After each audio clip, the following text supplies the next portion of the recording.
Yo os mandé un correo en donde os sugería que releyerais aquel texto que puse para la última reunión, que bueno, la última reunión hicimos casi todo, pero bueno, siempre quedan cosas, entonces que lo releyeras porque era una manera de poder que lo repasarais, ese fue el término que utilicé, para recordar cuestiones para hoy.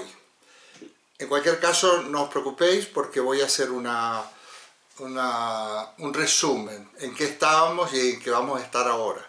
Bueno, no olvidéis que comenzamos nosotros este seminario planteando la problemática actual, no solo desde la situación real de la sociedad y hasta de la humanidad, relacionada con esta catástrofe de la pandemia, pero esto nos llevaba a plantear otras cuestiones relacionadas un poco con preguntas como qué va a pasar después, qué es la nueva normalidad, hacia dónde vamos, qué consecuencias puede tener, una serie de cuestiones que además están en todas partes.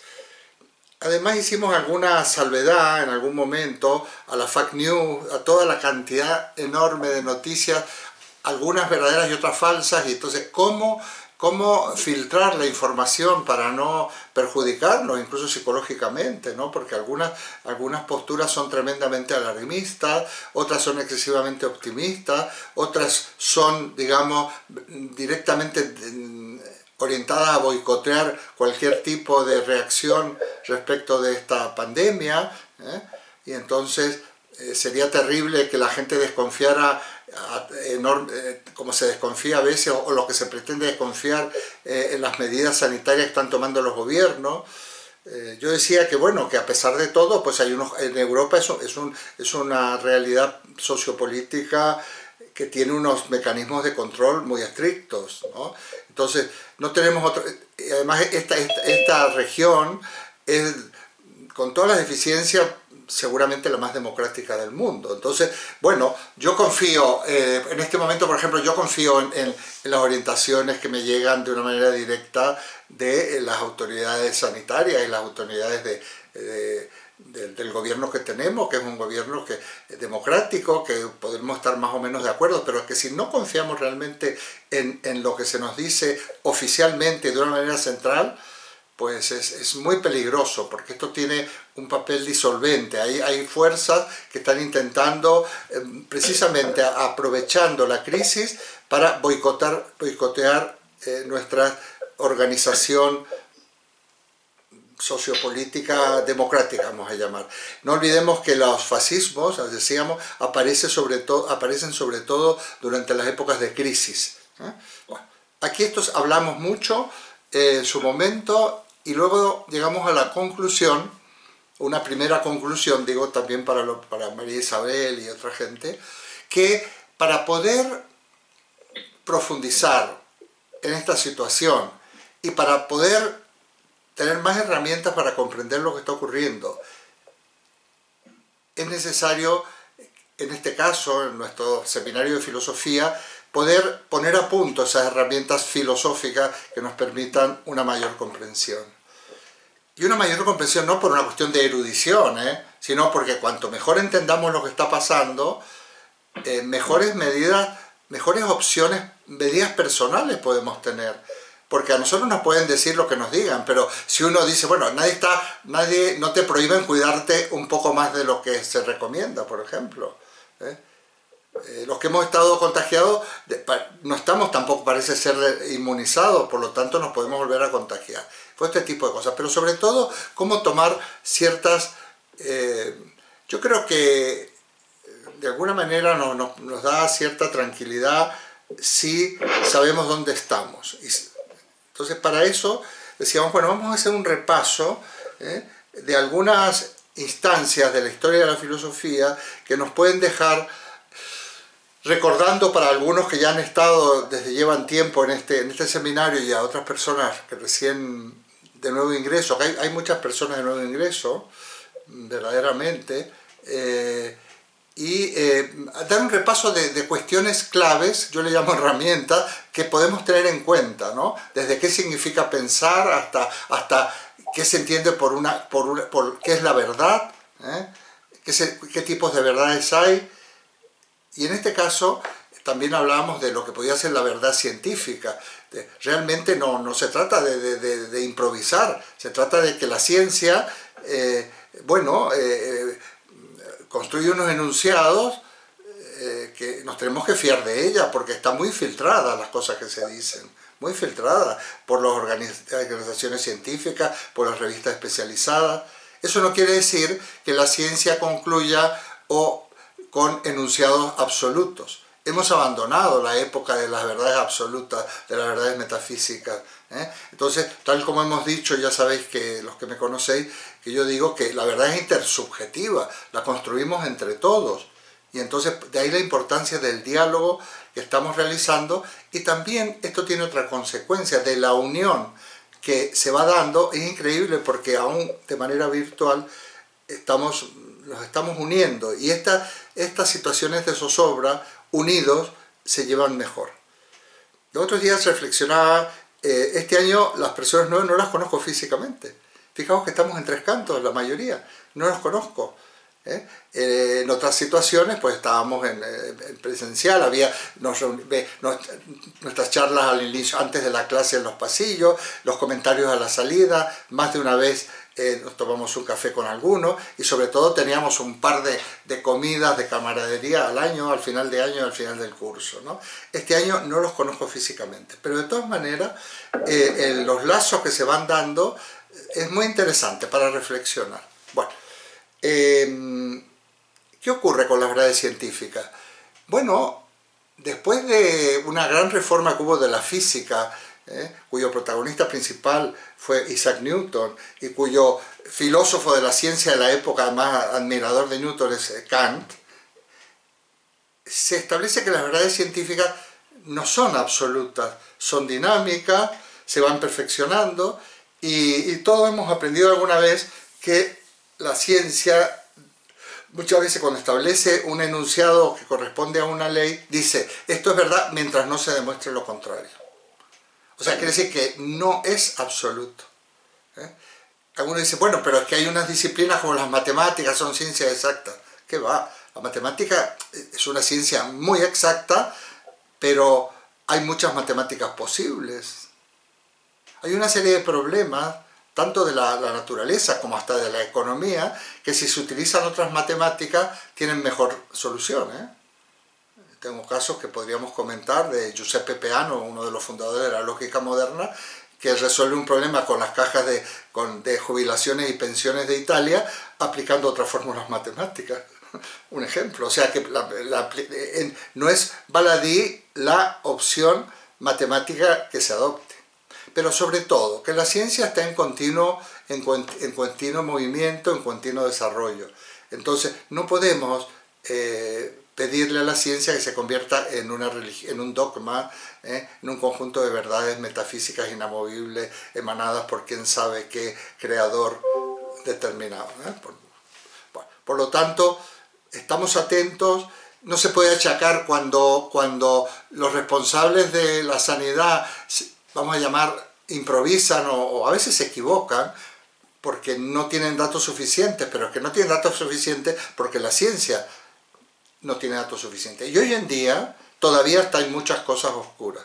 Hay marchas y contramarchas, hay un buen abanico de vacunas y de tratamientos alternativos, y sigue habiendo confusión.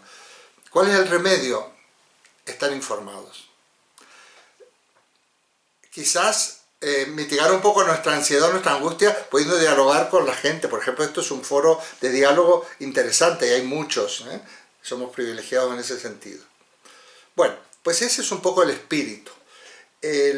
Las clases anteriores, en la modernidad estábamos hablando de Descartes, del racionalismo cartesiano, no explicando todo el pensamiento, no, sin trivializar, iluminando aspectos fundamentales de su pensamiento, y además nada de interpretaciones, directamente estábamos con el discurso del método, ya sabéis, y ¿qué significaba, por ejemplo, algo que es clave en Descartes, la duda metódica? Pues la duda metódica es someter a tela de juicio, o sea, filtrar la información que tenemos. Nosotros debemos cultivar esa duda metódica. No una duda escéptica que nos haga que somos unos descreídos totales y por lo tanto esto nos lleva nuevamente al desánimo y a la desesperanza, sino una duda responsable que decir, bueno, esto, a ver, ¿será así? ¿De dónde viene? Pero para eso se necesitan recursos, porque si no, los gurús y los programas estos de youtuber y de falsas noticias nos van a despistar muchísimo. Hablábamos de la duda metódica cartesiana, hablábamos también de cuáles son los criterios de verdad, que yo creo que es muy importante lo que establece Descartes en la segunda parte del discurso del método, y luego incluso en la tercera parte del discurso del método hablábamos de la moral. Bueno, ahí está eso, hoy vamos a sacar algunas pequeñas conclusiones. Si nos fuéramos hacia Kant, veremos que Kant insiste realmente, y la crítica a la razón pura es una obra, en fin, hay que leerla siempre con algún tipo de ayuda, pero es una obra crucial en la historia del pensamiento, porque en esa obra se pone realmente, por un lado, se expulsa del campo de la ciencia a la metafísica, y por otro lado se fundamenta el conocimiento de la física. O sea, se establece cuáles son los criterios que hay que tener en cuenta para los enunciados científicos, los enunciados de la física. Fijaos, la ciencia paradigmática del siglo XVII fue la matemática. El siglo XVII. Galileo, Kepler, el propio Descartes, que es el fundador de la geometría analítica. Siglo XVIII, el siglo de la Ilustración. Kant es el filósofo de la ciencia y Newton es el gran científico. Los grandes científicos del siglo XVII son Galileo, Kepler, Descartes, y la ciencia paradigmática es la matemática. Por eso el método cartesiano es un método construido bajo el modelo de las matemáticas. La ciencia paradigmática del siglo XVIII será la física, por eso el método kantiano es un método construido bajo el modelo de la física.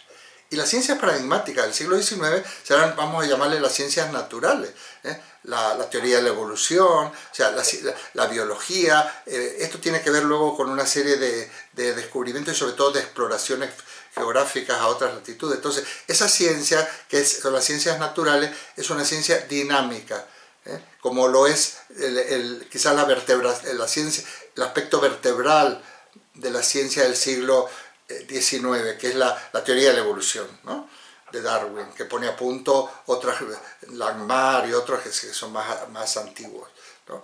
Entonces, realmente ese carácter evolutivo de la propia especie humana y de la propia naturaleza, de las propias especies, ¿no?, también dan a la ciencia ese carácter evolutivo. Es muy interesante esta reflexión sobre la ciencia, ¿no? Es fundamental. Bueno, hoy quiero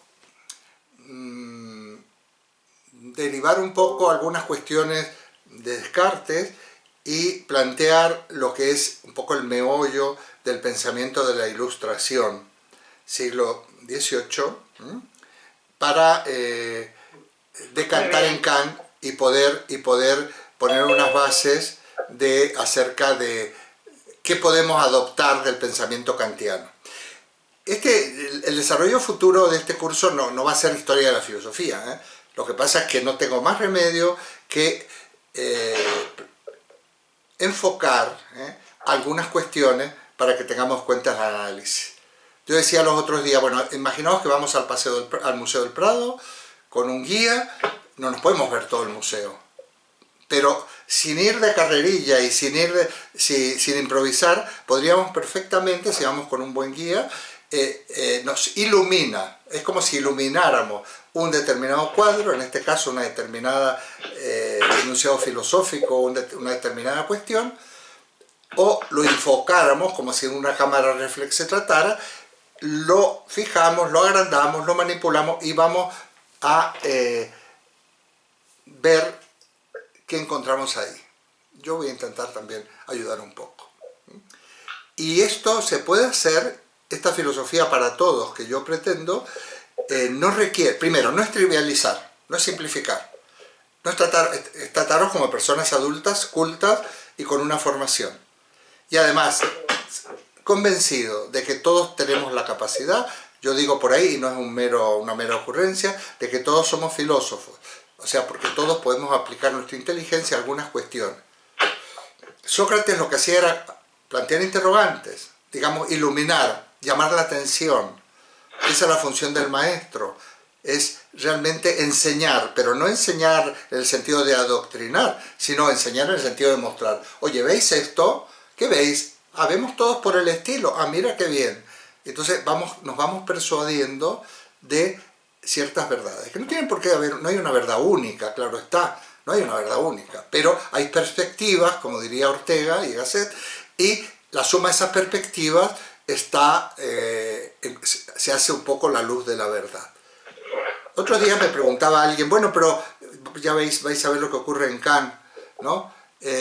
Bueno, entonces si cada uno, ¿cómo hacemos si la moral es algo autónomo donde cada uno asume ciertas leyes? Entonces cada uno puede pensar que lo suyo es correcto. Digo, no, porque la humanidad ha ido avanzando, se ha ido consensuando. Nosotros, por ejemplo, tenemos un fundamento de la verdad muy consensuado, que es la Declaración Universal de los Derechos Humanos. Nosotros precisamente las bases de esto ya se van a poner en el siglo XVIII en la Ilustración. Acordaos que el lema de la Revolución Francesa es libertad, igualdad y fraternidad. Y esa libertad, igualdad y fraternidad está recogido en la Declaración de los Derechos Humanos. Y luego no todo vale, hay líneas rojas, hay líneas rojas, para mí no todo vale. Hay líneas rojas, o sea, hay planteamientos ideológicos nefastos que han llevado a auténticas tragedias. Y también aclararemos la diferencia que hay entre ideología, filosofía. Las ideologías no son demasiado buenas, porque es como una simplificación doctrinaria y doctrinal de ciertas maneras de pensar y realmente no siempre fomentan ni mucho menos la libertad de pensamiento. Ya entraremos en todo ello. Bueno, pues ahí nos vamos a... yo espero que María Isabel se haga una idea de dónde está. Ha habido aportaciones muy interesantes por parte de los asistentes, y yo las espero siempre, y este año, precisamente por el medio en el que estamos, procuro ser más moderado en mi intervención. Si me excedo un poquito va a ser porque, bueno, ya no me voy a exceder tanto. Me tomo la libertad porque hemos invertido un poco en estas cuestiones técnicas iniciales. Y entonces, por supuesto que lo ideal a la hora de participar es hacer posible haberse leído el material que yo he mandado para enfocar mejor. Y aunque se puede hablar de cualquier cosa, yo no voy a prohibir, vamos a intentar, no olvidemos, estamos en un seminario de filosofía. Y entonces, bueno, pues siempre vamos a llevar, porque bueno, este es el sesgo en el que hemos adoptado y en el que estamos, ¿no? Pero la filosofía permite reflexiones de todo tipo. Por supuesto, es normal que hagamos reflexiones políticas, reflexiones éticas, científicas, de todo tipo. ¿De acuerdo? Bueno, en este punto, simplemente porque yo siempre prefiero que abramos el debate cuando yo termine, pero puedo abrir un turno si alguien quiere hacer alguna pregunta, encantado. ¿Alguna duda? No. Empezamos. Por favor, que quitar los micrófonos. Bueno, vamos a ver. Ya había hecho una pequeña introducción que no he grabado en el Zoom, pero sí lo vais a tener en YouTube, lo vais a tener porque la he grabado en la parte que yo publico, no solo para vosotros, sino para el mundo. Bueno, nos quedamos con que Descartes pone las bases de cómo hacer para evitar el error en los enunciados científicos. Y entonces en la segunda parte del discurso del método decía que solo se podía admitir como verdadero aquello que no ofreciera la más mínima duda. O sea, aquello que se presenta a mi espíritu, eso Descartes, o sea, a mi inteligencia, de una manera clara y distinta. Clara es de una manera digamos, inmediata y distinta desde una manera simple. O sea, aquello que se nos presenta de manera tal que se pueda comprender como verdadero desde inmediatamente. Esto es lo que se llama intuición, que no tiene nada que ver con la intuición que usamos a veces en el lenguaje ordinario cuando decimos yo tengo mucha intuición o yo no tengo... Bueno, esto es intuición intelectual, una manera de aproximarse a los objetos de conocimiento como mínimo discutible, sobre todo la intuición intelectual. Recuerdo lo que... Mira, intuición quiere decir conocimiento inmediato. Conocimiento inmediato. Por ejemplo, si yo cojo este vaso y lo toco, veo que es liso. Y tiene... Esto es una intuición empírica. Yo ahora estoy viendo la pantalla, vosotros me estáis viendo a mí, eso es una intuición. O sea, entre la pantalla y yo, o entre el vaso y mi órgano sensorial del tacto, no hay ningún intermediario. Siempre una intuición en filosofía es un conocimiento inmediato. Y en tanto conocimiento inmediato no es un conocimiento deductivo. Tiene que haber intuiciones. El punto de partida de cualquier discurso demostrativo es una intuición. Por ejemplo, en ciencia y en filosofía se admite como una intuición inicial el principio de identidad. Por eso la importancia, y recordamos la cuestión del ser de Parménides. O sea, que el ser es y el no ser no es, que es imposible que el ser no sea o que el no ser sea, eso no se puede demostrar, porque es el punto de partida de cualquier demostración. O sea, que A es igual a A, pues, y que no es igual a B, pues no se puede demostrar, porque todo ser o toda cosa o todo es idéntico a sí mismo, o todo enunciado. Entonces, esto es muy importante, ¿eh? Esto es una intuición intelectual. Y la intuición empírica son, si toco un radiador, me quemo, cualquier sensación empírica de los sentidos. La intuición intelectual es de uso, vamos a llamarle limitado, pero bueno, eso sería para entrar en otro momento. Es verdad que la primera y fundamental es la intuición del principio de identidad y de no contradicción. Entonces, si nosotros solamente admitimos como verdadero aquello que se me presenta de una manera clara y distinta, o sea, simple e inmediata, no nos equivocaremos jamás. Pero claro, podríamos decir, pues entonces, qué gracia, pues son muy pocas las cosas que se nos presentan así. Es verdad. Yo siempre he dicho que lo que se puede afirmar desde el punto de vista del método cartesiano es muy poquito, muy poco. Pero, ¿qué ocurre cuando algo se nos presenta de una manera no clara, o sea, confusa, compleja, no simple, compleja, no inmediata, sino... Entonces lo que hay que hacer es el análisis. Esto es de las matemáticas. Cuando nosotros se nos ponía un problema de matemática, lo primero en Argentina se llamaba planteo del problema. Es el análisis. O sea, bueno, a ver, ¿esto en qué consiste? Entonces, se desmonta, por decirlo de alguna manera, la cuestión a conocer en sus partes simples, porque como es compleja, lo complejo está formado de partes. Pero esas partes llegará un momento que no se pueden descomponer, son partes simples. Entonces se lo desmonta, se lo ordena y se lo vuelve, por decirlo así, a armar. Y ya he conseguido, digamos, al analizar y obtener sus aspectos simples, yo ya puedo aplicar esta regla. O sea, como es lo simple, seguramente podré aplicar mi intuición intelectual, y una vez que esté todo eso de alguna manera, vamos a llamar entendido, lo armamos y volvemos a procesar la información y bueno, entonces convertimos lo complejo, podemos conocer lo complejo, pero siempre y cuando hayamos hecho un previo análisis de sus partes simples. Esto es muy abstracto, pero es así. O sea, nosotros podemos conocer de una manera inmediata lo simple, pero no lo complejo. No podemos conocer lo complejo. Hago a veces el ejemplo de un cuarto oscuro. Yo entro ahí y empiezo a tocar y voy teniendo sensaciones y bueno, hasta que puedo armar la imagen de lo que yo estoy percibiendo. Bueno.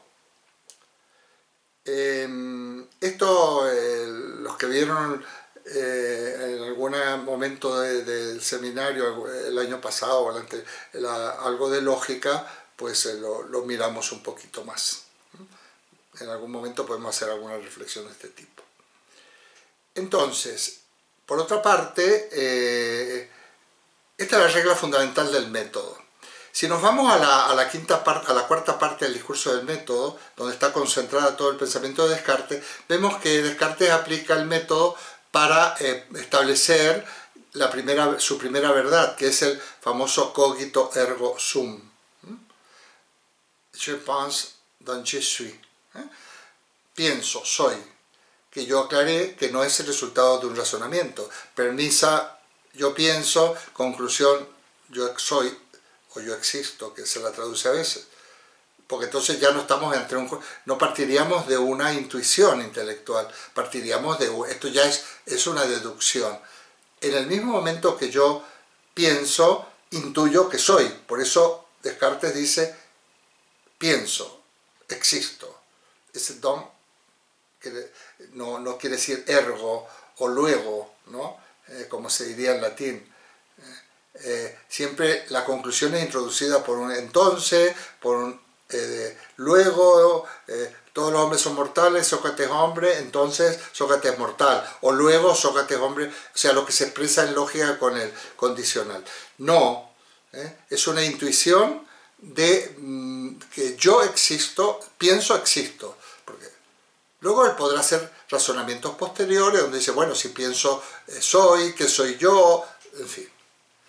Descartes no dice, por favor, el hombre piensa, entonces el hombre existe. Dice, yo pienso. Si existís vosotros, eso ya es otro problema. Lo que yo tengo claro es que existo yo. Que existáis vosotros, bueno, se supone que sí, pero habría que ver qué precauciones hay que tomar a la hora de asumir esto como verdad. Bueno, como vamos a ver Kant, yo no voy a insistir más en esto. Si avanzamos a la razón, bueno, y ahí vemos, sin embargo, que luego cuando Kant se pregunta, y voy a dejar a Descartes, pero cuando Descartes se pregunta, yo creo que lo tratamos, y si no lo hemos tratado, bueno, como vamos a avanzar, él dice, pienso luego soy. ¿Qué soy yo? E inmediatamente dice, soy algo que piensa. Je suis une chose qui pense, en francés. Yo soy algo que piensa, una cosa que piensa. Ya estoy diciendo algo más, porque que soy, digamos, estoy planteando, existo, ¿no? En nuestra manera de hablar. Pero, ¿quién soy yo? ¿Qué soy? Alguien que piensa, algo que piensa. No dice ni siquiera alguien, una cosa que piensa. Ya sabéis que el término cosa en filosofía es un término muy técnico en el fondo. Y continúa, si pienso tengo pensamientos, tengo ideas. Y ahí va a analizar las ideas que tiene y va a ver que tiene tres tipos de ideas. Tres tipos, no tres ideas, tres tipos. Tiene unas ideas que me vienen de los sentidos, confusas, pero hay ideas. O sea, yo a través de los sentidos conozco cosas, ¿no? Le llama ideas adventicias, o sea, que advienen. Otra idea que me las invento yo. Hay muchas ideas que, yo, por ejemplo, qué sé yo, cíclope, o centauro, o lo que se nos ocurra. Esas ideas me las invento yo. Pero ya veremos en algún momento que yo no puedo inventar absolutamente las ideas que tengo. Porque yo diré, bueno, tiene un solo ojo, pero ¿de dónde saco la idea de ojo? Esto sería interesante. O sea, normalmente son collages que nuestra inteligencia realiza, pero la invención absoluta de algo a través del pensamiento es imposible. Porque esto ya está fuera de Descartes, lo que quiero decir, pero yo me apunto a los empiristas y al propio Aristóteles, donde realmente sería muy difícil que nosotros pensáramos si no tuviéramos impresiones sensibles, o sea, si no tuviéramos conocimiento de los sentidos. Habría que ver, si nosotros faltaran todos los sentidos si pudiéramos pensar. Es verdad que si te faltan unos cuantos como Helen Keller, puedo ir supliendo, ciega, no sé qué, tal, voy supliendo. Un ciego ve con las manos y recompone, el otro tal, pero si nos faltaran todos los sentidos probablemente no tendríamos contenido de pensamiento. Probablemente, creo que no. No sé, pero también nos tendría que fallar lo que podríamos llamar el sentido senestésico, o sea, el sentir, podemos ser sordos, mudos, ciegos, pero a lo mejor sentimos cuando se mueve, qué sé yo, el estómago y el aparato digestivo cuando estamos digiriendo, o sea, seguimos sintiendo, sentimos, digamos, lo de adentro, entonces tendríamos también, pero es un estado ideal imposible que no sintiéramos en ningún caso, ¿no? Entonces, luego están las ideas, entonces la adventicia, la ficticia, pero hay unas ideas que no me he inventado yo y que no me vienen de los sentidos. Esas son las que Descartes llama o enuncia como ideas innatas.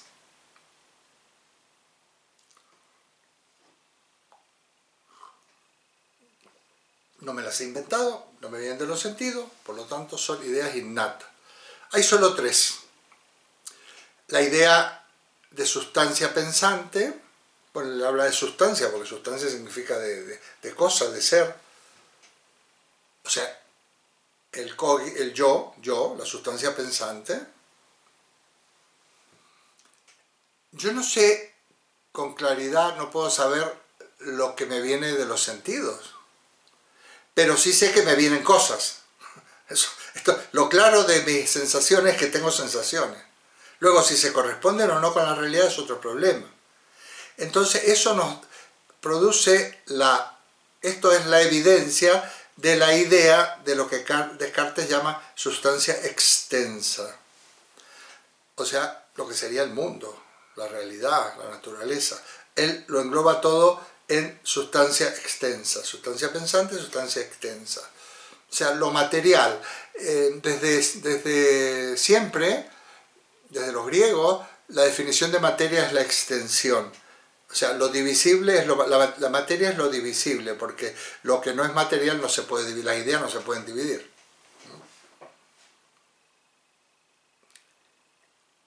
Y encuentro otra idea, dice Descartes en mí mismo, que es la idea de Dios. Entonces, por un lado, la sustancia pensante, que de alguna manera es lo que la primera intuición desde el cual parte el método cartesiano. Por otro lado está la sustancia extensa, a la cual dedicará la quinta y la sexta parte del discurso del método, que yo digo que la podéis obviar perfectamente a no ser que queráis ser especialistas en Descartes, porque está muy asociada con la ciencia de la época y por lo tanto muy pasada de moda.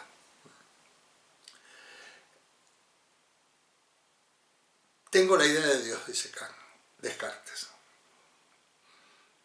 Y aquí surge una cuestión que podrá ser muy criticada. Yo creo que Descartes, si no hubiera sacado esto, su pensamiento sería redondo. Pero a mí siempre me ha llamado la atención que por qué Descartes va a demostrar la existencia de Dios. Sí, porque realmente está convencido, bueno, seguramente creyente sería, porque el ateísmo es algo posterior. Sí, porque está convencido, yo creo que sí, porque está convencido. Lo que pasa es que también el aspecto de adaptarse a una situación de la época tampoco es despreciable como tal. Pero yo creo que no hay aquí ninguna estrategia. Ya vais a ver cuáles son los razonamientos. Hay dos razonamientos que hace Kant. Uno es una demostración un poco a posteriori, o sea que va de los efectos a la causa, del tipo de la de Santo Tomás o incluso de Aristóteles y demás, y otra es una demostración a priori que va de la causa, o sea, va directamente, no necesita partir de los efectos. Lo voy a explicar y es más fácil. Parecida, pero no es igual que la de San Anselmo, por ejemplo. Se llama argumento ontológico, ya vamos a llegar a ella. Lo primero que dice Descartes Esto lo vais a entender. Yo lo voy a presentar de manera que lo entendáis. Es una cosita que va a quedar ahí, tampoco me voy a extender mucho, pero la necesitaremos para Kant. Él dice, ¿y de dónde tengo la idea de Dios? Dice Descartes. Yo tengo la idea de Dios, tenemos la idea de Dios. Dice Descartes, bueno, yo no la puedo ver, de los sentidos no me viene, clarísimamente. Yo siempre insisto que nosotros no tenemos ninguna impresión sensible de Dios. Por lo tanto, hablar de Dios habrá que hablar desde otro punto de vista, de las creencias, de lo que sea. Pero desde el punto de vista de la racionalidad, Dios no se puede abordar. Digamos que en la ciencia, que es la que se basa en la razón, Dios no tiene ninguna cabida. Ni lo estoy negando ni nada, siempre lo digo yo esto, y en esto precisamente uno fundamenta el agnosticismo. No me pronuncio directamente, no digo soy ateo, acepto, no, directamente no al lugar, porque yo no puedo pronunciarme acerca de cosas que no tengo el más mínimo dato, y en eso sí soy cartesiano. Yo no tengo el más mínimo dato de Dios, yo no puedo decir ni una palabra. Pero Dios, bueno, si queréis que hablemos de Dios vamos a hablar, pero ya hablaremos en otro contexto. Pero la idea de Dios la tengo, diría Descartes. Hoy en día podríamos, han pasado muchos años, no tantos, pero han pasado unos siglos, 2 o 3 siglos, podríamos entrar desde otro punto de vista, no de la filosofía ni de la ciencia. Bueno, la idea de Dios la tenemos porque es una idea cultural, nos la han inculcado, vete tú a saber lo que cada uno piensa por Dios, podríamos entrar ahí. Entonces desarmaríamos un poco este argumento de Descartes. Pero no importa, Descartes dice que tenemos la idea de Dios y dice lo siguiente: esa idea no la puedo haber inventado yo, porque lo superior nunca viene de lo inferior. Y como yo soy un ser limitado imperfecto, es imposible que yo invente la idea de un ser perfecto, puesto que yo no soy perfecto, sino de dónde habré sacado la idea de perfección. Bueno, este argumento en su época convenció. Yo hoy en día cualquiera lo puede criticar porque tendríamos que aludir a cuestiones culturales, y a cuestiones de tipo pedagógico, de educación, cultura, etc. Pero en su época, bueno, claro, tiene razón, decían todos, ¿no? Nadie puso en tela de juicio, porque el pensamiento más antiguo, lógicamente hay unos principios que nadie discute. Es como si yo ahora estoy diciendo, bueno, el principio de identidad sigue siendo la base, no sé si dentro de no sé cuánto tiempo alguien hará añicos el principio de identidad, y entonces el principio de identidad es en los que nos basamos, pero también forma parte de nuestro horizonte cultural. No lo podemos traspasar el principio de identidad. No sé si alguna vez se podrá. Entonces, si no la he inventado yo, esa idea me tiene que venir de un ser más perfecto que yo, dice Descartes. Dios es la perfección, yo no soy perfecto, soy imperfecto, por lo tanto esta idea me tiene que venir de un ser más perfecto que yo. No dice del ser perfecto, uno más perfecto. Pero si nosotros nos elevamos, ese ser perfecto o lo ha inventado él, o viene de ahí la idea, o necesitará otro más perfecto, y por fin llegamos al ser perfecto. Bueno, esto no es un argumento muy importante en Descartes, es un argumento a posteriori, que lo que viene a decir que si tenemos la idea de Dios, esto se supone que viene de alguien, que viene de Dios, nada más, pero no tiene mucha fuerza. Por ejemplo, en Santo Tomás, que haya seres implica que hay alguien que es la causa, como no somos nuestra propia causa, alguien es nuestra causa, ¿no? Si hay movimiento, utilizando la prueba aristotélica, esto viene de un inicio del movimiento, eso que Aristóteles llamaba el primer motor inmóvil. Pero eso es en Santo Tomás. Pero aquí no no se está hablando de la existencia de Dios, sino de la existencia de la idea de Dios. Por lo tanto, esa idea de Dios me tiene que venir de un ser perfecto. Bueno, esto no tiene mucha importancia, en realidad es un preámbulo de lo que va a ser el argumento ontológico, que yo voy a explicar ahora. Es muy sencillo, que lo tenéis puesto en el apunte que está en el blog, lo tenéis textualmente, es cortito, el argumento ontológico. Dice Descartes. Yo lo voy a, es muy breve el enunciado, pero voy a, casi, esta vez en vez de resumir, amplío. A ver, voy a poner todavía unas bases y luego lo enunciamos perfectamente. Es posible, si yo pienso en un triángulo, pensemos en un triángulo, es un triángulo lo que pensamos, ese triángulo que yo pienso va a tener las propiedades del triángulo, va a tener 3 lados, 3 ángulos, la suma de sus ángulos va a ser igual a 2 rectos, la suma del cuadrado de los catetos va a ser igual al cuadrado de la hipotenusa, aunque no lo sepa, pero yo pienso en un triángulo, es un triángulo. ¿Estamos de acuerdo? No olvidemos, estamos usando un método matemático. Él usa el ejemplo de la geometría. Del mismo modo, dice Descartes, que si yo pienso en un triángulo, pienso en un triángulo con todas sus propiedades. Del mismo modo, si yo pienso en el ser perfecto, ese ser perfecto en el que pienso tiene que tener todas las propiedades.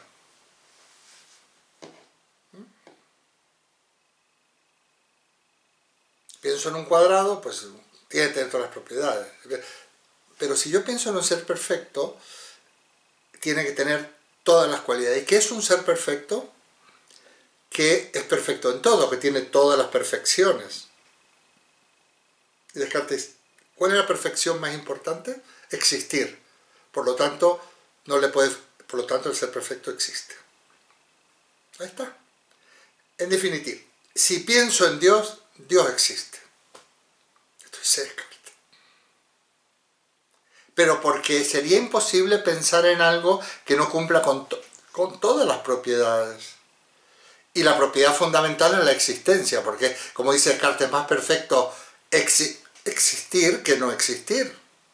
Por lo tanto, el mero hecho de que yo piense en Dios es la prueba de que Dios existe, pero ya no como idea, sino como Dios, como sustancia infinita que le llama Descartes. Estuviéramos en una clase normal, haría yo un poco el juego didáctico, decir, bueno, a ver, criticadme, yo soy Descartes y vosotros empezáis a criticar, a discutirme esta afirmación. Imaginaos, soy Descartes, digo, ¿pensáis en Dios? Sí, todo, perfecto, Dios existe, se acabó. Podríamos abrir este turno, a lo mejor en algún momento lo hacemos, no lo hacemos aquí, pero lo podemos hacer en otras cosas. Y la verdad es que hubo gente que se revolvió en su época. Descartes era una persona que publicaba y además le escribía muchas cartas y él las respondía, pero una profusión de cartas increíble, mucho más que los WhatsApp y los correos electrónicos. De hecho, la correspondencia de Descartes está en 2 o 3 tomazos así. Aquí si vais, por ejemplo, a la biblioteca de la UNED, en la Ciudad Universitaria de Madrid, supongo estará en la Complutense, en la Autónoma, pero vamos, la biblioteca que yo conozco, que si no la conocéis, cuando todo se pase, os la recomiendo porque fue el Premio Nacional de Arquitectura de hace unos años, es muy bonita, es redonda, bueno, es muy, muy interesante. Tenéis en francés la correspondencia de Descartes con todas las personalidades de la época, muy interesante. Y ahí podemos ver cómo toda argumentación se estrellaba porque la fundamentación de Descartes para la época era impecable. Sí, bueno, le dice el cardenal Mersenne, hay un apartado que se llama Correspondencia con Mersenne. Le dice, bueno, Monsieur Descartes, entonces con ese criterio, si yo pienso en las Islas Afortunadas existen. Le va a entender, si yo pienso en algo, eso existe. Descartes dice, no, mi querido cardenal, esto solo rige en materia necesaria, no en materia contingente. Y otro dice, ah, claro, tienes razón. O sea, está aludiendo nuevamente a un principio que en esa época iba a misa, ¿no? Mejor dicho. O sea, ¿qué es materia contingente? Cualquier cosa, los seres contingentes son todos los seres menos Dios. Y ahí rige que si tú, no porque pienses en algo, tú no porque pienses en, qué sé yo, en qué paraíso fiscal, por ejemplo, va a existir. Existen otros que sí, verdaderamente existen, aunque tú no pienses en ellos. Pero, sin embargo, en materia necesaria, o sea, Dios, si piensas, es porque Dios existe. Porque lo tienes que pensar con todas sus propiedades. Porque no, en la idea de las Islas Afortunadas, no hay nada en esa idea que sea... Tú puedes pensar en algo que no existe, porque no forma parte. Por ejemplo, los triángulos no existen. No existen los triángulos. Pero no en la época de Descartes. Los números ni las formas geométricas existen, ni las figuras geométricas. Existen cosas que tienen forma triangular, pero el triángulo no existe, porque el triángulo está formado por tres segmentos que son partes de rectas, y las rectas no tienen superficie, es una sucesión de puntos, pero el punto, o sea, no existe. Cada vez que yo dibujo un triángulo no estoy dibujando un triángulo, estoy dibujando una raya que si la amplío es una autopista. Lo único, en el único caso que, claro, donde la esencia, la existencia forma parte de la esencia, es en el ser necesario. La esencia de Dios es precisamente que es el ser existente por antonomasia.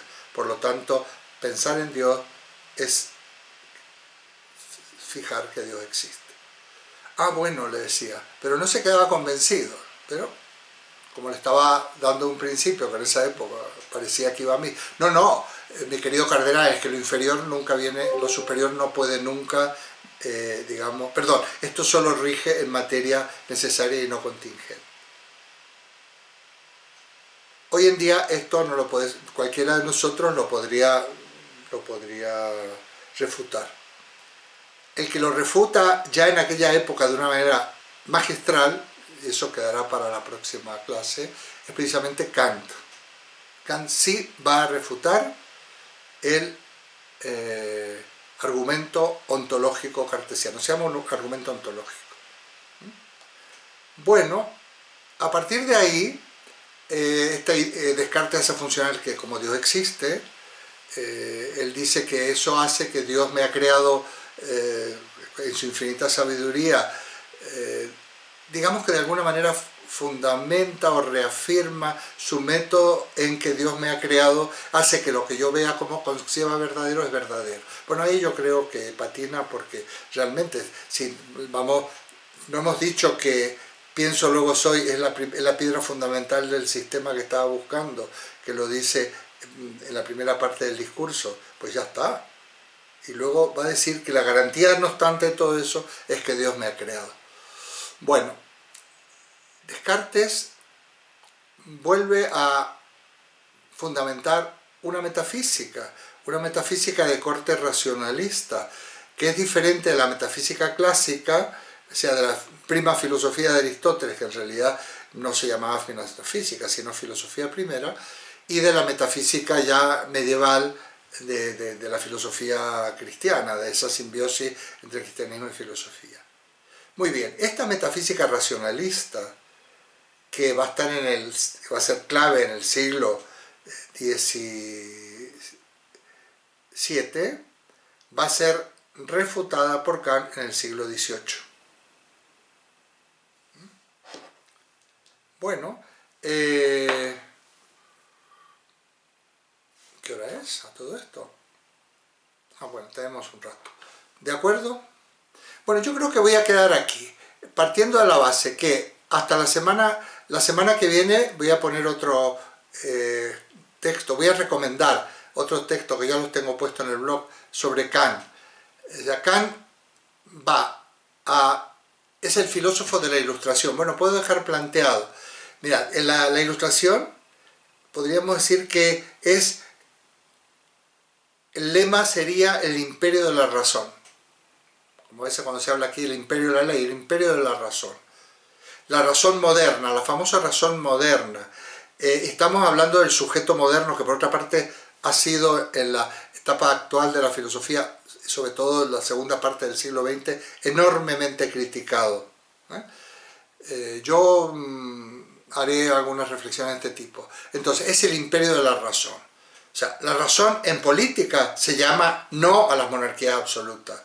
Revolución Francesa. El lema de la sociedad, o sea, una sociedad política se debe estructurar en pos de libertad, fraternidad, igualdad. Por lo tanto, el imperio de la razón en política es la democracia moderna, que es la base de las democracias liberales burguesas que tenemos ahora. Para bien o para mal, ya ahora tenemos tiempo nuestra democracia se remonta precisamente a los principios de la Ilustración en política. Desde el punto de vista de la antropología filosófica, de la concepción del hombre, por lo tanto también de la ética y también de la política, podemos señalar a Rousseau. La confianza radical que tiene Rousseau que el hombre es naturalmente bueno. Esta sería, por ejemplo, una visión contrapuesta a la de Maquiavelo. El hombre es transgresor por naturaleza y por lo tanto hay que tener mucho cuidado y tenerlo muy vigilado. Entonces, el hombre es naturalmente bueno. Kant dice la leyenda, bueno, en los libros, en las obras de Cassirer, se habla también de su vida, que cuando recibe la obra de Rousseau, por Amazon o alguna de estas mensajerías, UPS o alguna de estas, recibe la obra de Rousseau, se encierra en su gabinete y nadie no sale más. Normalmente tenía una rutina y es la única vez que los biógrafos dicen que interrumpe esa rutina es cuando recibe la obra de Rousseau, que se las traga literalmente, y va a ejercer una enorme influencia en Kant, la obra de Rousseau. Y por supuesto la doctrina política que terminó en la Revolución Francesa. Él está en esa época, él todavía, la Revolución Francesa es contemporánea de Kant. Y en ciencia, Newton. La física newtoniana para él es el modelo de ciencia y el modelo de racionamiento, de razón científica. En filosofía, él había sido formado en el racionalismo de Leibniz. Leibniz es un filósofo alemán heredero del racionalismo. Siempre se pone Leibniz, luego estaría Spinoza, que tiene también un sesgo propio, y Leibniz, que es el filósofo oficial de Alemania en esa época. Se conoce la filosofía oficial alemana, se le llama escolástica, también como se llamaba la filosofía medieval de París y demás. Y sobre todo en la versión de Wolff, se escribe con W, ¿no? Wolff. Leibniz-Wolff, porque realmente Leibniz, el gran filósofo alemán de la Ilustración, bueno, de la época, el gran filósofo alemán de la Ilustración es Kant, del racionalismo alemán, Leibniz, y Wolff es el gran, también discípulo de Leibniz, también es gran divulgador de este racionalismo leibniziano. Bueno, Kant, como todo alemán de la época, está formado en el racionalismo de Leibniz, pero en un determinado momento también lee a David Hume, el empirista inglés. Y en palabras de propio Kant dice: la lectura de Hume me despertó del sueño dogmático. Para Kant, a partir de este momento, cuando habla de los dogmáticos, está hablando de los racionalistas alemanes, como sus maestros, o el racionalismo cartesiano. Sin embargo, ese sueño dogmático se diluye gracias a la lectura de Hume. Todos los que nos dedicamos a estas cosas y los que no os dedicáis de una manera directa a la filosofía, en algún momento nos hemos despertado del sueño dogmático. Sería muy interesante hacernos la pregunta de cuándo yo despierto del sueño dogmático, o sea, de esa formación básica de nuestra juventud, de nuestra niñez, ¿no? Y de repente es como si se nos hiciera la luz y nos damos cuenta, gracias a, siempre hay algo, un acontecimiento, en este caso estamos hablando de un acontecimiento intelectual. Yo tengo mis autores, los autores que me despiertan del sueño dogmático, ¿no? En una tertulia mucho más relajada podemos entrar en ello en algún momento. Entonces yo lo entiendo perfectamente, y seguro que vosotros también, ¿no? La lectura de esto o tal experiencia me despierta del sueño dogmático. O sea, me caigo del guindo, me caigo en la cuenta, dicen los mexicanos, me cae el 20, tomo conciencia de algo y cambio. Pues lo que le despierta el sueño dogmático a Kant es la lectura de Hume. Por lo tanto, podemos decir que Kant es influenciado, esto lo voy a dejar ya preparado porque en la clase que viene entramos directamente. Por un lado, bueno, hay una cuestión muy importante antes que haga esta enumeración. Kant no está formado, era un cristiano creyente ferviente, pero ya lo veremos. Sin embargo, él presenta una postura agnóstica en la crítica de la razón pura. Él forma parte de una religión formada familiar que es el pietismo. Es una religión evangélica, cristiana, separada, lógicamente, antes se llamaba protestante, hoy no se le llama protestante, parecido un poco a los puritanos, el pietismo, de un rigorismo moral muy duro. Kant es un prototipo de una vida muy austera, muy organizada, muy sistemática, ya hablaremos un poco de eso. Entonces, si hablamos de Kant y cuál es la base de la filosofía de Kant, que se la conoce con el nombre, ya veremos por qué, de idealismo trascendental, o, ¿cómo es? Bueno, ya me voy a acordar, la base, o filosofía crítica, el criticismo, se llama el criticismo kantiano. De hecho, sus tres obras fundamentales son Crítica de la razón pura, Crítica de la razón práctica y Crítica del juicio. Pues la base del pensamiento de este magnífico autor, que inaugura, a mi modo de ver, la segunda etapa en la historia de la filosofía. El primer gran filósofo de la antigüedad fue Aristóteles, sin olvidar a Platón, pero Aristóteles porque ha llegado hasta nuestros días. Y el segundo gran filósofo de la historia de la humanidad es Kant. Al punto que yo digo que hay dos etapas de la filosofía. Lo tengo en alguna de mis... Hay filosofía antigua y filosofía moderna. La filosofía antigua es hasta Kant y la filosofía moderna es desde Kant. Bueno, con los antecedentes de Descartes y en el caso de Aristóteles con antecedentes de Platón. Pero el mejor Platón, o bueno, Platón confluye en Aristóteles y Descartes confluye en Kant con otras aportaciones. Bueno, se dice, y es clásico, pero influencia de Kant, siempre buscamos primero la formación familiar en el pietismo.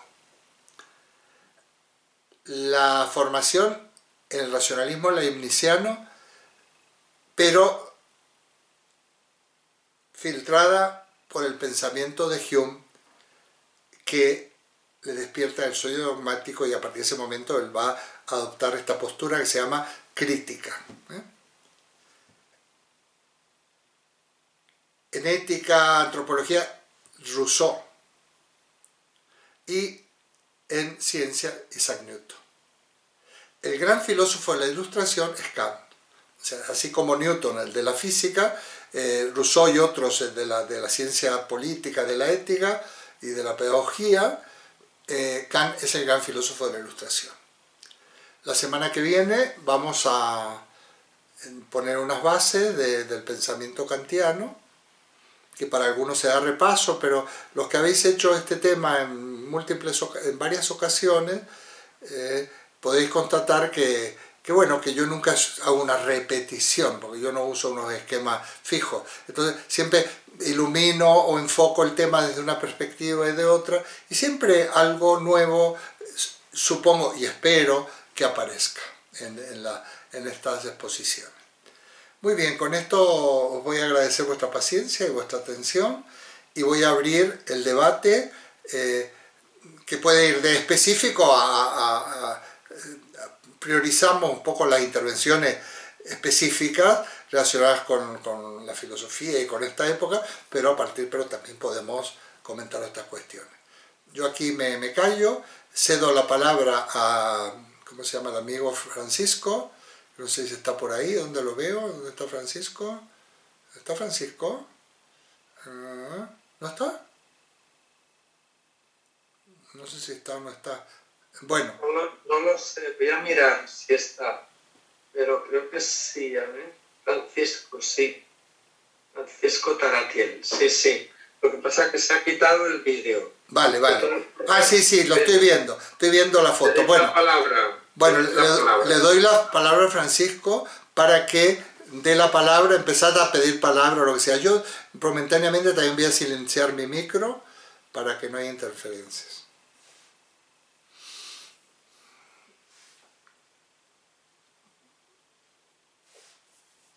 Bueno, mientras Francisco se prepara, a todos he puesto un mensaje de cómo podéis conseguir los textos que se suelen utilizar en las sesiones. Una manera, si Eduardo normalmente os lo va a mandar por correo, si no lo recibís, tenéis en internet, en Google, ponéis La filosofía como terapia, blog de Eduardo Agüero.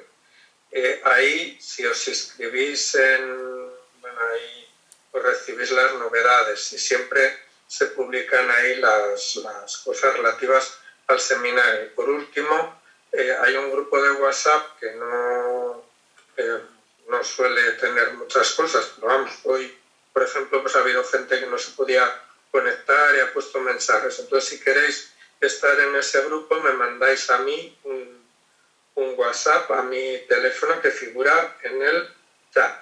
Y ya, pues, Francisco, que hable. Sí.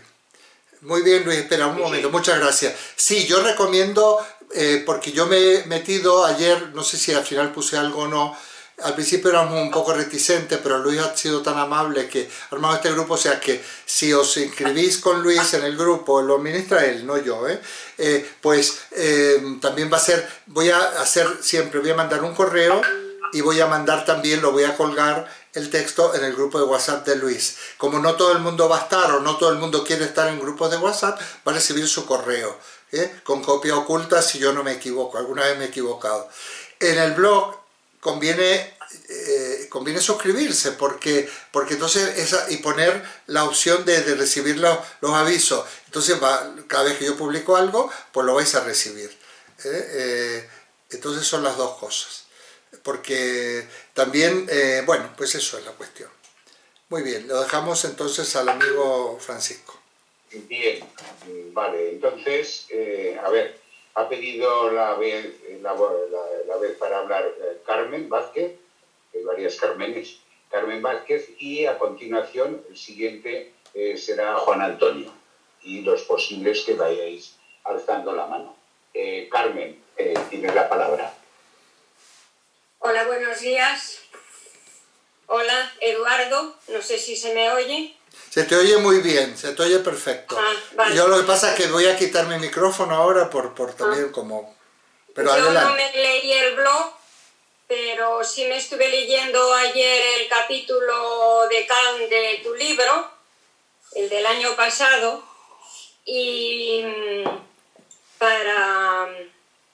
para empezar a entender un poco a Kant, que creo que es francamente difícil, yo creo que es muy importante ver en su formación académica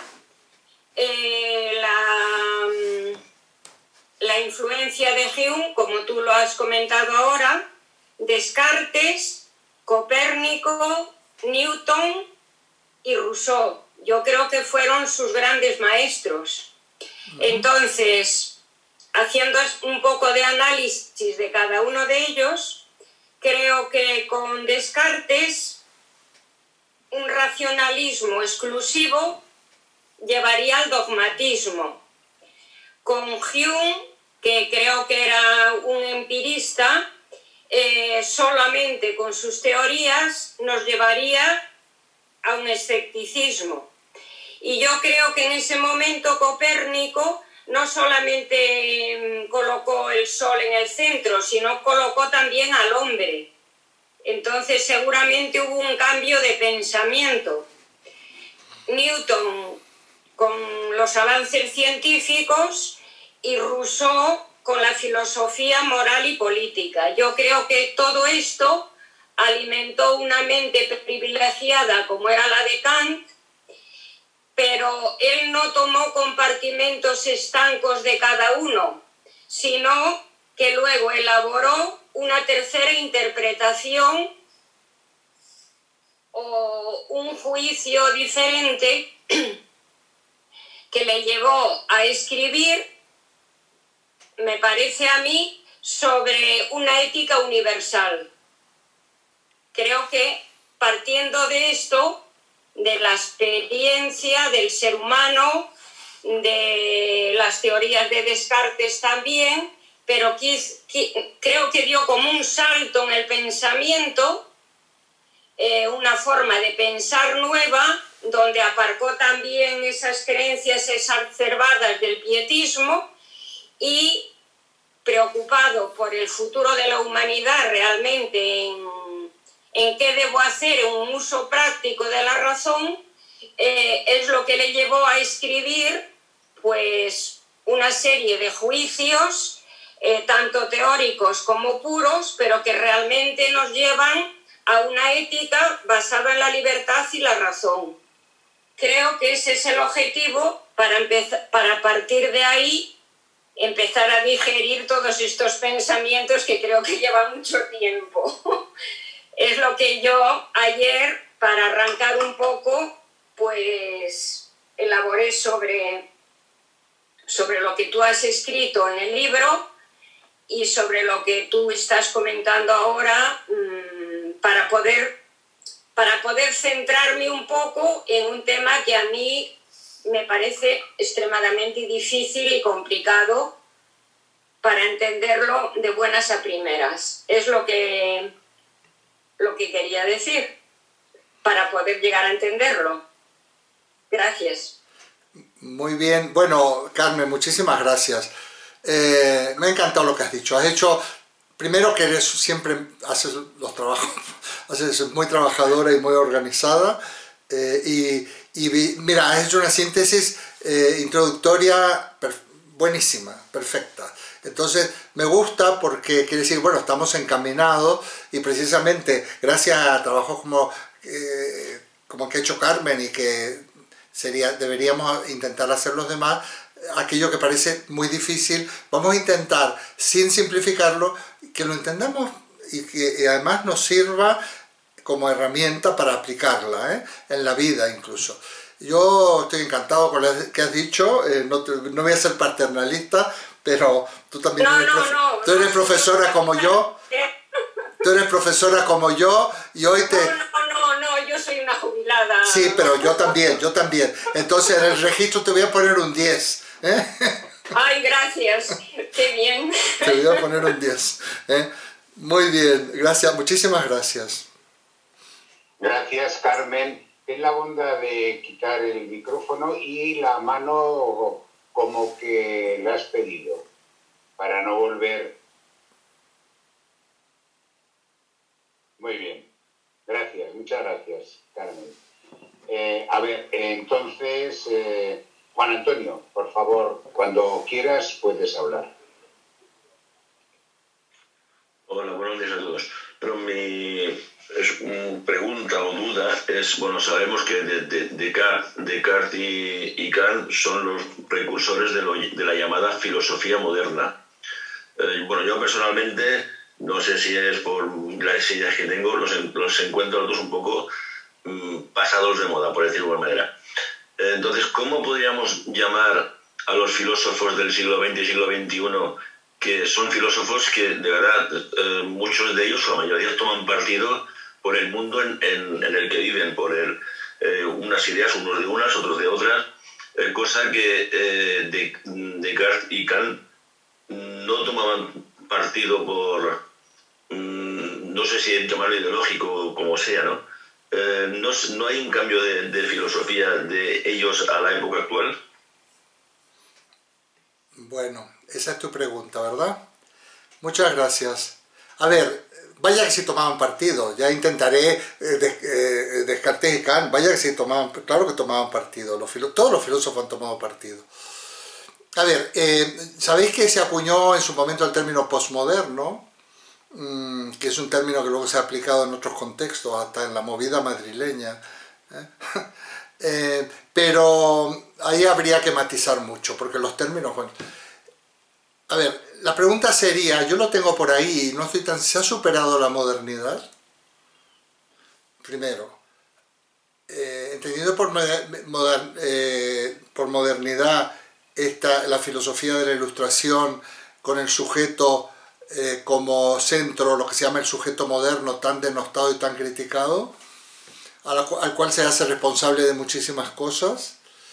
La pregunta sería, no te voy a responder ahora porque creo que vamos a responderla entre todos más adelante, poco a poco. Mi pregunta es, ¿se ha superado la modernidad?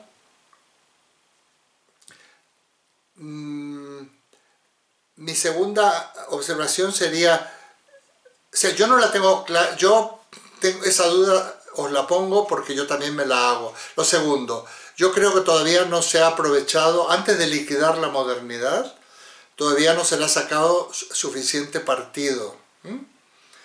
Yo creo que ojalá aplicáramos los principios de la Ilustración en nuestras sociedades, por ejemplo, igualdad, fraternidad y libertad. Ojalá profundizáramos la libertad, ojalá profundizáramos la fraternidad, ojalá profundizáramos en la igualdad. O sea que yo no sé hasta qué punto se puede superar algo que no ha dado todos sus frutos, más que se lo ha intentado boicotear.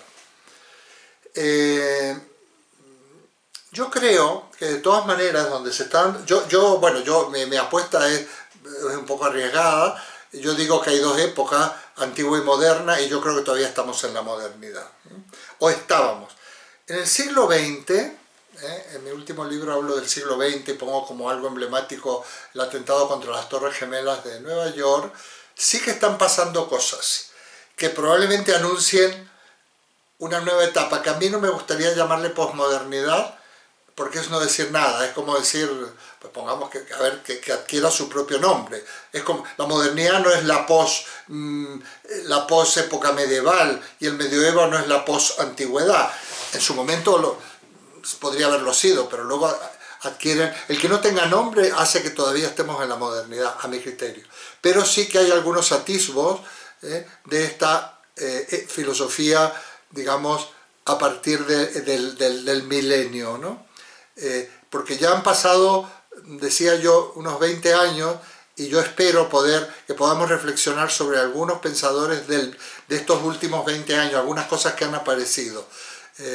Sería interesante. Ahí os voy a poner colaboración, porque yo me tengo que poner a estudiar y a leer como vosotros, porque yo no tuve formación, o sea, yo puedo leer como leo cualquiera, como lee cualquiera de vosotros, pero sí que me va a interesar mucho, porque realmente se están planteando cuestiones nuevas, yo diría que por primera vez. Entonces esto sí que podría empezar a ser los ingredientes de una nueva época, ¿no? Todo esto que el Agamben, el Zizek, ¿cómo se llama? El coreano aquel, toda esta gente. No olvidemos los latinoamericanos, que en nuestra región cultural son muy importantes, como un Enrique Dussel, por ejemplo, y cosas o los pensamientos, qué sé yo, de una boliviana muy muy interesante, los planteamientos de Cusicanqui, el apellido indígena tiene otro nombre.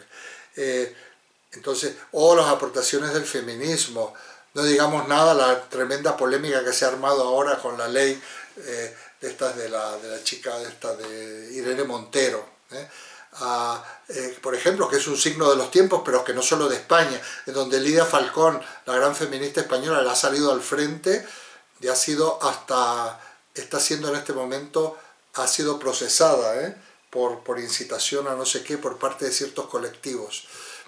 Bueno, estamos en temas muy espinosos, muy espinosos, por lo tanto, pues será muy interesante. Esto es lo que yo te puedo responder. Nos hacemos la pregunta si ha sido liquidada la modernidad, si hay que superarla, si está superada, y en todo caso yo la propuesta que hago que habría que, bueno, profundizar en el camino que ellos abrieron. Te agradezco mucho, José Antonio, y nos queda de tarea, por lo menos a mí, y por supuesto lo que tú y los demás compañeros puedan aportar, lecturas, fragmentos que podéis poner en el blog del grupo, que es ese foro del grupo de filosofía. Yo estoy seguro, también Francisco ha leído y lee, y otros que conozco, Luis, por ejemplo, y otros, bueno, todos. Si podéis aportar, será encantado de la vida. Yo no me desmarcaría tan pronto de la modernidad. Muchas gracias, Juan Antonio. Gracias Juan Antonio, gracias Eduardo, por supuesto. Tiene la palabra Andrés, pero si me lo permites, Andrés, quisiera hacer un par de notas. ¿Te importa? Esperas un poquito. Gracias, muchas gracias, Andrés. Es que quería hacer tres brevísimas. Una, hablar que me ha interesado mucho al leer la nota que nos has enviado, Eduardo, y que hablas al principio sobre todo del método de la duda. Todos lo hemos leído y hablando del método de la duda. Eso me trajo a la mente algo que efectivamente yo he repetido muchísimas veces, ya sabéis, en mis talleres donde yo colaboro, bueno, y lo he dicho muchas veces porque efectivamente me parece una de las grandes cosas que podemos tener, que tenemos el ser humano, y que si no acudimos a ello será muy difícil. Voy concretando. Montaigne, que recomiendo, y perdonadme que sea tan vanidoso como para poder recomendar nada a nadie de vosotros, que sabéis infinitamente más que yo, pero sí que me recomendaría de leer a Montaigne. Es verdad, a mí me impresionó cuando lo leí. Me tiré medio verano porque son 3.000 hojas de lectura, pero verdaderamente merece la pena. Bueno, y llegando a lo que quería. Ahí Montaigne cita a Cicerón y dice Cicerón: debo hablar, pero sin afirmar nada. Lo indagaré todo dudando de las más de las veces y desconfiaré siempre de mí mismo. La duda. A mí me pareció algo, la última referencia a la duda fue una conferencia que tuve la suerte y la fortuna de, aquí en el Ateneo de Zaragoza, de escuchar y estar con ella, incluso personalmente en dos conferencias que dio, un viernes y un sábado, con Victoria Camp, que en aquellos momentos editó y yo, por supuesto, adquirí inmediatamente el libro de Elogio de la Duda. Todo se relacionaba. Bueno, esto en cuanto a la duda es lo que tu escrito de Descartes. Y en segundo lugar, quiero decir, Carmen, yo te diría, has hablado varias veces de la ética, entonces, de la ética de Kant, varias veces de la ética. ¿Ética o moral? ¿O ética y moral? ¿Cómo habría alguna mezcla ahí? ¿Habría alguna forma de hablar de una cosa o de la otra? Lo dejo ahí. Y termino. Y Juan, ¿qué es lo que dicen los filósofos del siglo XXI que te llama la atención? ¿O qué es lo que no dicen? Porque claro, a ver, me ha quedado la duda, Volvemos a la duda. Gracias, muchísimas gracias, perdóname Andrés, y ten la bondad de comentar lo que... No, le voy a responder brevemente. Bueno, muy brevemente. Ética. No, un segundo, perdón. Eso lo dejamos.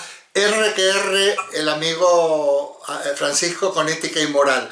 Pero lo dejamos, lo posponemos, porque eso es lo posponemos, una cuestión lingüística. Eso por un lado. Pero por otro lado, hay algo que quiero señalar. A mí me maravilla, no sé cómo hace Francisco, no tendrá que dar la fórmula. Es de los que yo conozco, es la persona que más lee. Bueno, yo sería incapaz de leer tanto. Es impresionante. No solo nos suministra libros, sino que es increíble. porque además tan pertinente la observación la indicación, la mención de Montaigne, la mención a Victoria Camps. Bueno, vais a tener, ahí tenéis un referente para mí envidiable, y no lo digo por doraros la píldora, todo lo contrario, sino que me asombra, me maravilla, y no sé cómo hace, no tengo ni idea. Yo soy incapaz de leer tanto, por Dios. Soy lento, soy vago, tengo muchas cosas. Es que nos lo contará en algún momento. El debate de ética y moral, que es un debate casi terminológico, ruego que lo aparquemos por ahora. Querido Francisco, muchísimas gracias, genio que eres. Vamos a Andrés. Perdona un segundo. No, por favor, no me digas estas cosas que si no me voy de la... Yo tengo la ilusión de algo que leí hace mucho tiempo y que persigo desde hace años, de leer un libro a la semana. No lo logro. El año pasado solo leí 41 libros. Entonces no lo logro, pero lo estoy intentando permanentemente. ¡Qué barbaridad! Leo menos de lo que puedo por una sencilla razón, porque casi escribo la mitad de los libros. Estoy con un libro de 1800 páginas que también querría, no sé, recomendaros, de Susan Zuo. ¿De cuántas páginas? De 1800. Bueno, ya directamente Eduardito Agüero no lo lee, porque yo no puedo leer.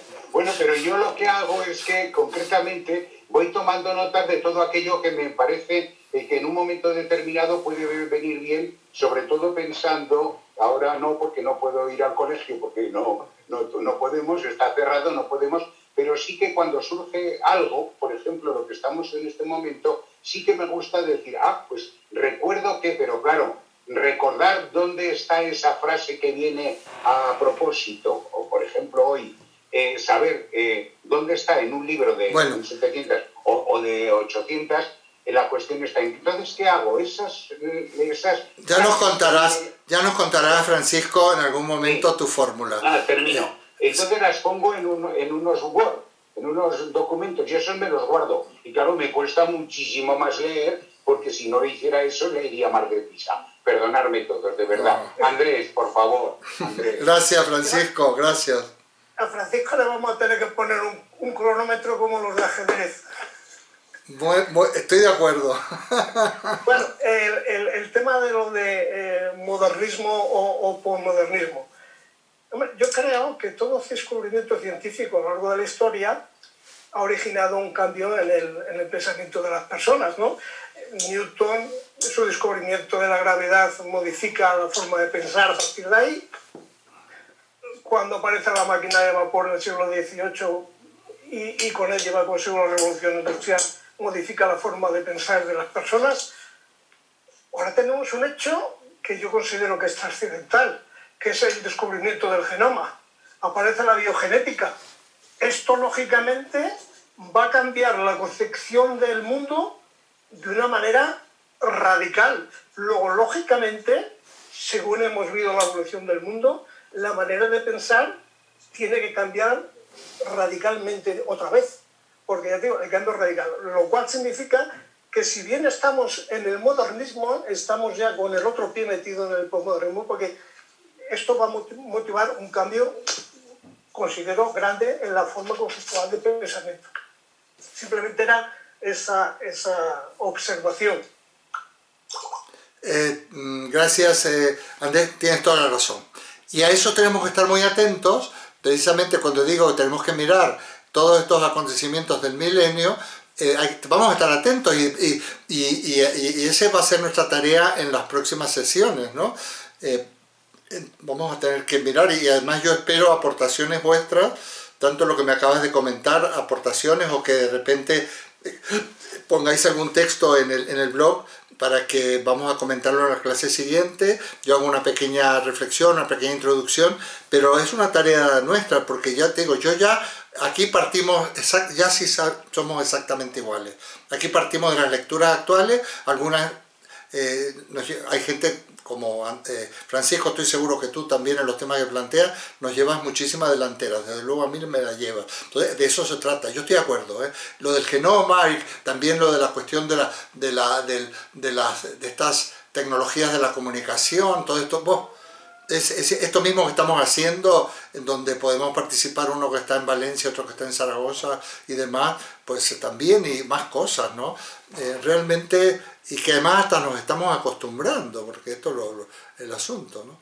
Sí, sí, esto habrá que pasar revista, igual si puedo lo ordeno un esquema con algunas preguntas para que casi distribuyamos el trabajo y uno diga, bueno, yo voy a hacer una lista de estas cuestiones, por ejemplo esto que tú dices, el genoma y otras cosas, hagamos una lista de algo, o prepara tú mismo qué cuestiones o qué nos recomiendas o algo para pensar, e incluso profundizar en las cuestiones que Juan Antonio plantea, ¿no? De poner, bueno, ¿por qué?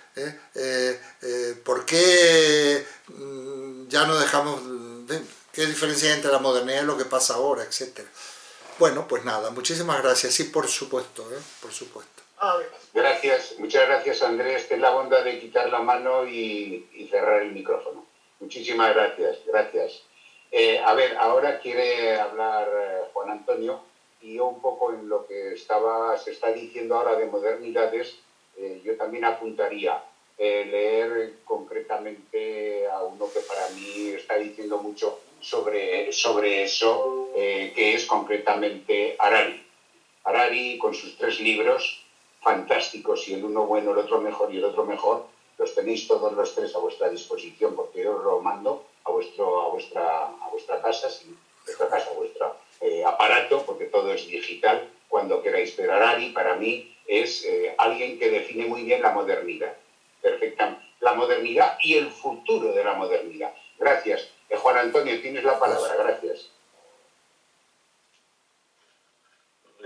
Más que nada era hacer el apunte que has preguntado, qué dicen los filósofos del siglo XXI con respecto a los anteriores. Más que lo que dicen es la manera de llevar la información, ¿no? Los filósofos de entonces, de la Ilustración, eran muy académicos. Entonces ellos escribían para que nos entendía. Y a Kant me remito, que cualquiera hoy en día lea a Kant. Es muy difícil si no tienes una formación adecuada para eso. Entonces los filósofos del siglo XXI sí que se han adaptado más, no sé si a nuevas tecnologías o a sacar la filosofía de la universidad o de los centros, a hacerla más popular, por decirlo de alguna manera. Para eso, bueno, el gran innovador de esto creo que ha sido Michel Onfray. Pero creo que esa es la gran diferencia, ¿no? En llevar la filosofía o llevar la razón a hacerla más popular. Muy bien, de acuerdo, plenamente de acuerdo contigo. Eso sería otra diferencia a tener en cuenta, porque claro, es una filosofía comprensible y una filosofía que permita formar al ciudadano más allá de los claustros. Y además estoy de acuerdo. Muchas gracias. La verdad es que Onfray habría que leerlo, sí. Lo que pasa es que leer sus 30 y tantos libros, yo estoy a la mitad y entonces lo mismo que el otro, que tú sabes, Juan Antonio, que me encanta también, que es concretamente su compañero francés. Bueno, bien. Estamos justo, creo que en el tope de la hora. Maestro, tú mandas. No, es que si alguien quiere, como yo puedo retrasarme unos minutos, yo sé que tú eres muy metódico en eso, pero como hemos tenido esa deriva inicial, pero yo estoy dispuesto a que demos por terminar la sesión, pero si hay alguien que todavía se quedó sin decir algo, que lo diga, que lo manifieste, si uno, son 2, son 3, o ya nos despedimos. ¿Alguien más quiere comentar algo? Como se decía antaño, recordáis todos, seguro que lo recordáis. A ver, el que quiera que hable ahora, sino que calle para siempre. Sí, yo le quiero hacer una pregunta a María Isabel, que ha venido por primera vez. ¿Cómo te has sentido? ¿Qué te parece? En fin, ¿es lo que pensabas? Bueno, es un ratito muy bueno. No es la primera vez que he venido. Yo pensé que contigo es la primera vez que hice este seminario, que estuve yendo bastante tiempo hasta que al año siguiente se cambió el día y yo me coincidía ya con otra cosa y ya tuve que dejar de asistir.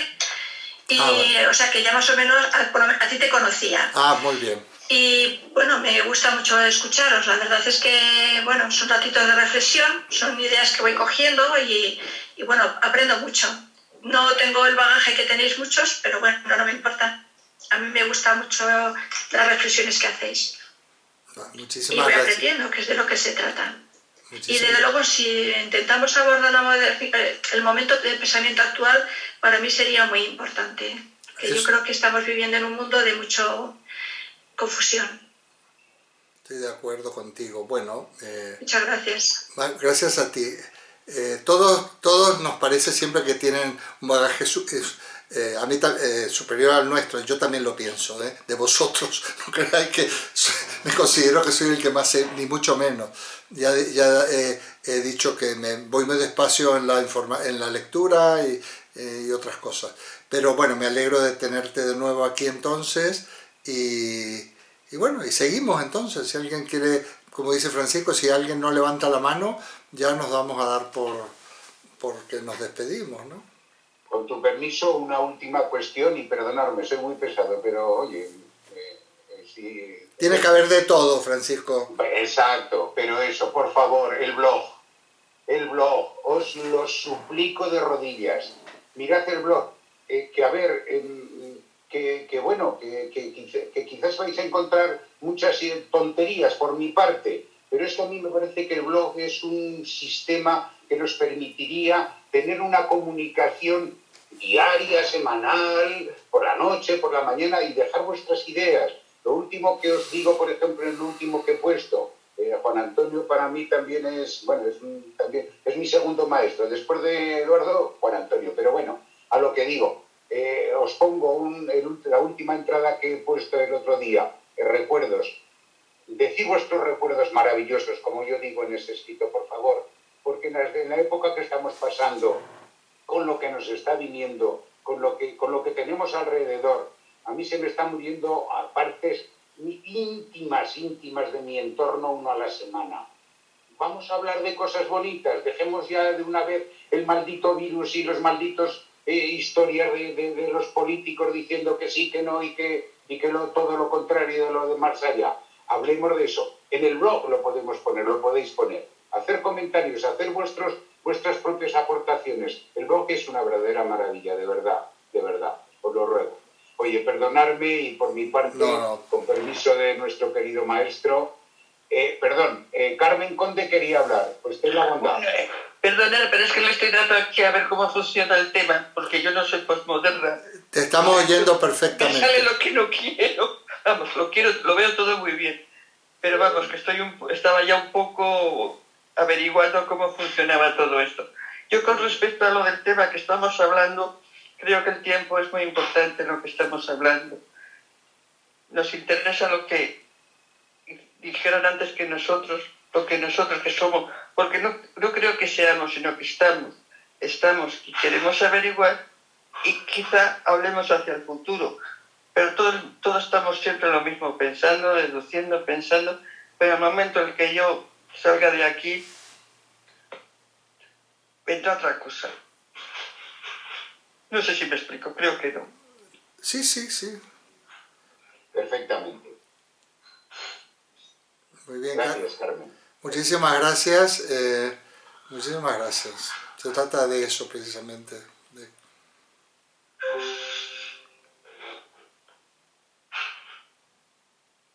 Bueno, queridos amigos, si no tenéis más que decir, yo por mi parte... Podemos hacerlo en latín, ite missa est. Correcto, amén.